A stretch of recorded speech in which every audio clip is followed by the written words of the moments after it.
Let's try this again. Let's see, where did I leave off?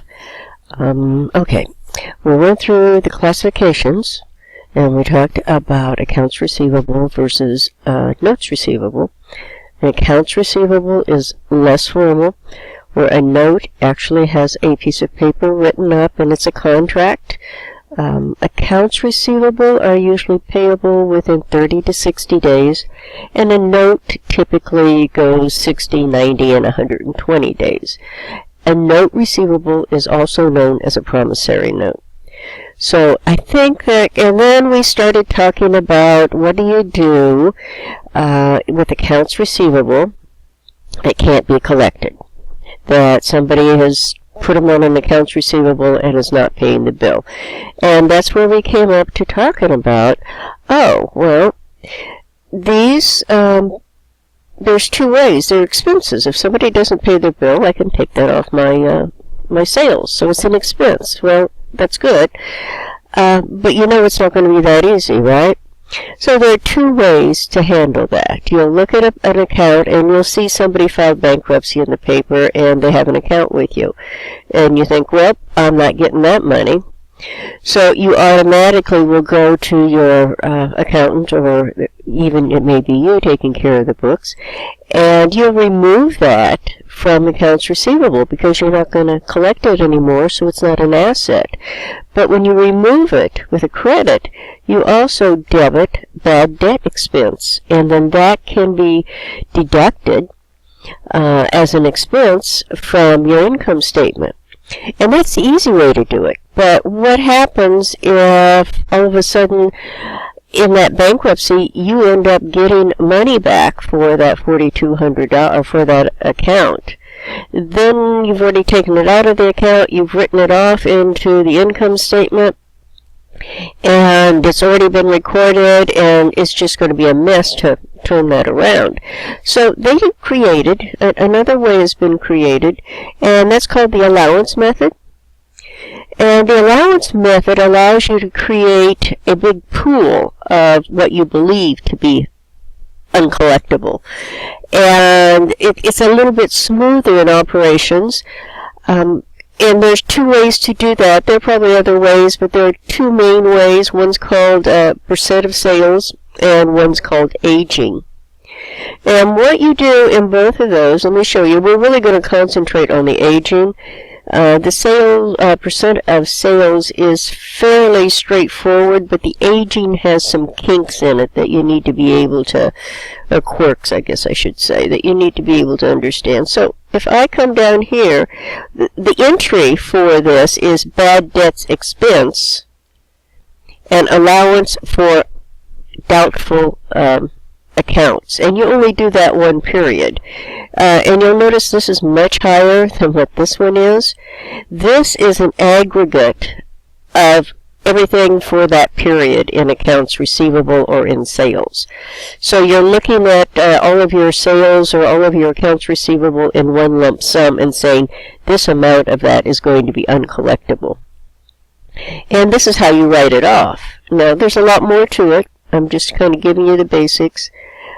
Let's kind of look at what happens here. Okay, here's the percent of sales. And the percent of sales says, oh, well, we've got $500,000 in sales, and 1% of that is going to be bad. So we're going to create an allowance for doubtful accounts and credit it for that amount, and then we'll credit our bad debts expense for that amount. You kind of do the same thing with the analysis type or the aging, but the balance, the way you get your balance is a little bit different. And so we're going to look at those in depth. And I know that's kind of fuzzy what I'm talking about right now, but just bear with me for a second.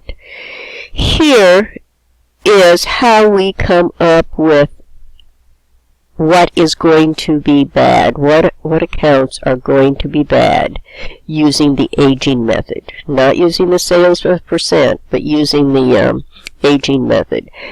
You sit down and you analyze your accounts receivable. You put into columns what is past due, and you'll group them typically, and then you'll find a percent. And that percent is, when you're just beginning, is usually the industry standard. You can look that up. You can say, you know, I'm a hardware store, what do they typically have bad? What do they typically use? And you'll assign percents. And then you'll multiply those percents times the total in each column here. If it's 90 days past due, 20% of it's going to be bad. So I multiply that times the amount in there and come up with a total for that column.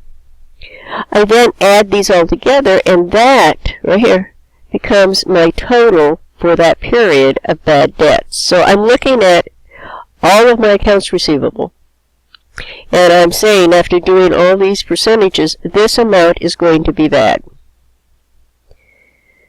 So the total is $26,490. And then that gets added to your accounts, or your allowance for doubtful accounts. Now you'll notice, though, I only hit my debts, bad debts, for $23,240. Why not the $26,490? Well, I began this account, okay, with $3,250 in it. And that was from the previous year. That means, okay, now just relax your mind and let this happen. That means I still have some bad debts from the previous year from these accounts, because the bad debts, or the uncollectibles that were tallied from last year, some of them are still in this year's accounts receivable, and that amount is $3,250. My bad debts, okay, after I reanalyze all of that, needs to be a total of $26,490. So this is my balance that I'm shooting for. This is the balance that I have. What adjusting entry, or what is my bad debts for this period, taking into account I already have $3,250 in there. It's very similar to the petty cash, where you start with this, I need to add this, and the two don't match, so I'm either over or under. In this one, you start with $3,250. You've done some adjustings over here, and now you need to have $26,490 in there. So what do? You say, well, I've got $3,250. What do I need to add to this to make that $26,490? And if you subtract the $3,250 from the $26,490, you will come up with $23,240. So that becomes your bad debts for this period. And you will make a bad debts entry, a bad debt expense of $23,240, and allowance gets credited. And that's the kinky, or the thing that confuses so many people about this allowance. Now, one other thing. If I'd had a debit balance, and I very well could have had a debit balance over here, if I have a debit balance, then I would add that to that number to get that $26,490. Let's say I had $2,000 over here instead of this $3,000. I would have to make the entry $28,490 to bring this balance up on the right side to a credit.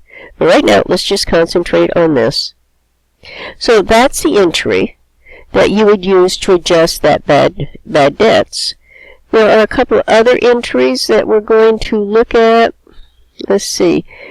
Okay, so this is how you establish this entry.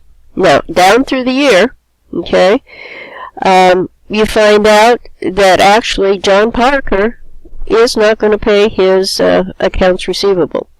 So you write him off. And you take it out of accounts receivable, but instead of doing a bad debts expense, you put it into the allowance account. And that subtracts from the allowance account. Okay, and then, well, it becomes much easier to handle this when you have to put somebody back into the account that you've written off. You've written off Nancy Smith because she filed bankruptcy, but she came back and paid you. So now you have to reestablish her into the account. So you've got to reverse what you would have done. You have to add her back into accounts receivable. You add it back into the allowance because she's no longer a doubtful account. And then you record the cash, and you record taking it out of accounts receivable again. So those are the entries you would make. First one is you establish the account. Then throughout the year, you really write off who's in that account, that allowance. And if somebody actually pays you that you've written off, then you have to reestablish it. So you've got 3 entries. So let's do some exercises, and maybe this will become more clear. Okay? Thank you.